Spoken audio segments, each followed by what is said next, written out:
Në dhomat e specializuara të Kosovës në Hag ka filluar argumentet përfundimtare të mbrojtjes në gjyqin e ish udhëheqësve të UÇK-s të akuzuar për krime lufte dhe krime kundër njerëzimit. Hashim Thaçi nuk është fajtor, tha avokati i tij Luka Mishetić në fillim të prezantimit të tij, duke theksuar se nuk ka pasur procedura të përbashkëta penale, nuk ka urdhra nga Selia që flasin për burgosjen dhe abuzimin e kundërshtarëve, prandaj nuk ka urdhra nga Thaçi, as nuk ka raportime drejtuar Thaçit nga autorët e krimit, as nuk ka prova se deklarata e Hashim Thaçit kontribuan në ndonjë nga veprimet e deklaruara në akt akuzë dhe se as ai personalisht kreu ndonjë krim, theksoi Mishetić. Gjyqi i ish udhëheqësve të UÇK-s në Hag po ndiqet nga shumë shqiptar nga diaspora. Dhomat e specializuara të Kosovës njoftuan më parë se interesi për gjyqin e 4 ish udhëheqësve të UÇK-s në Hag është i lartë dhe se nuk do të ketë vend për të gjithë ata që janë të interesuar të ndjekin gjyqin.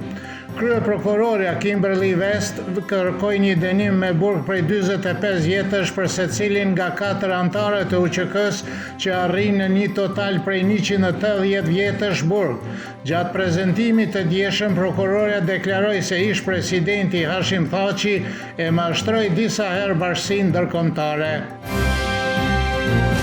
Kryetari i Komisionit Parlamentar për Mbrojtje dhe Punë të Brendshme Milova Ndresun tha se ndërmarrja e përbashkët kriminale janë baza e akt akuzës kundër ish udhëheqësve të UÇK-s, si dhe shteti i rrem i Kosovës mbështetet në ndërmarrje të përbashkët kriminale, krime brutale dhe spastrim etnik.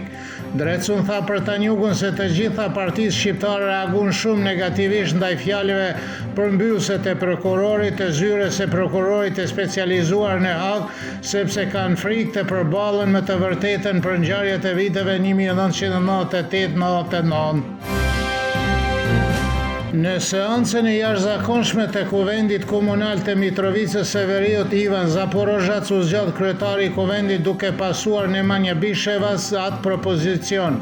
Siç thuhet në shpjegim, Nemanja Bishevas po kalon në një pozicion tjetër, prandaj është e nevojshme të zgjidhej një kryetar i ri për hir të vazhdimësisë së punës së Kuvendit Komunal të Mitrovicës së Veriut.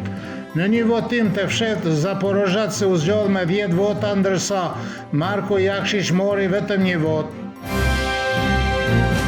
Rektori i Universitetit të Prishtinës me seli të përkohshme në Kosovska Mitrovicë, Nebojša Arsić, theksoi se punonësit dhe studentët në atë universitet,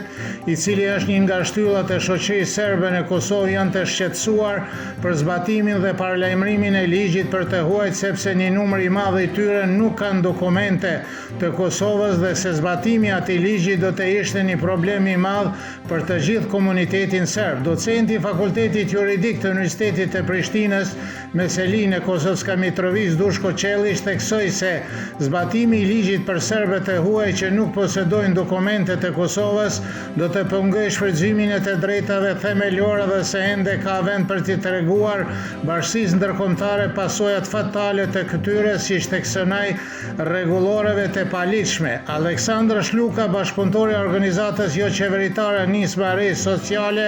nuk pret vonesa të mëtejshme në zbatimin e ligjit për të huajt dhe automjetet, sepse siç theksonai, kjo do të përfaqësonte një lloj disfate për qeverinë e Kosovës. Megjithatë, ai është e mendimit se çështja duhet të zgjidhet përmes dialogut, sepse prek shumë kategori njerëzish. Historiani Aleksandar Guxhić tha se Kosova, duke zbatuar ligjin për të huajt, dëshiron të anashkalojë të gjitha detyrimet nga marrëveshjet e arritura në dialog dhe të vënë në kontrollin e saj sistemin e arsimit dhe shëndetësisë, të cilët funksionojnë sipas sistemit të Serbisë.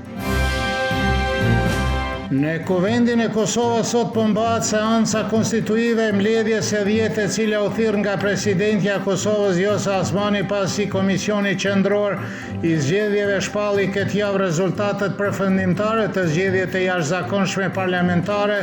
të mbajtura me 28 dhjetor të vitit 2025. Përfaqësuesit e partive parlamentare Pranë dakord që zgjedhja 5 nënkryetarëve të kuvendit të votohet në pako. Bashkëbiseduesit e Kosova Online u nda ndjenje se do të respektohet këtë herë vendimi i gjykatës kushtetuese se nënkryetari serb i kuvendit duhet të zgjidhet me propozimin e shumicës së deputetëve serb.